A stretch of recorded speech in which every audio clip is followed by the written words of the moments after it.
can be lost. I want to get your thoughts on shorting overall. I mean, I imagine that it'd be fairly easy to short Facebook given that you could borrow the stock from a lot of different places. But what kind of challenge is it to short a stock in this kind of market environment where the indexes just keep drifting? It is the worst job. If I was invited to career day at my kid's school, I'd probably miss it that day. Being a short seller right now is the worst possible thing.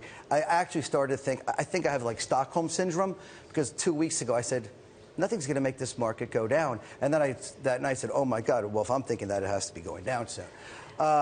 Yeah, it's very difficult, obviously. I was actually going to ask the exact same question, which is you would think with valuations stretched the way they are, and more people are willing to say they're worried about valuations, that your job would get easier. But actually, you're fighting this momentum, right? Oh, the best stocks to buy right now are the worst companies with no profits. Right. I mean, look, Apple has to come out with earnings. I feel bad for Apple. They actually have to show a profit and show that they're actually engaging people and making money. It'd be so much easier just to run a company and just say, I'm foregoing my short-term profits for long-term, and show me a 2019 model and sell some stock in a secondary, and let's go to Wall Street. I just want to quickly hit Chemours, because you're in a bit of a war of words with some heavy hitters out there. What do you make of this sort of completely opposing views on this one?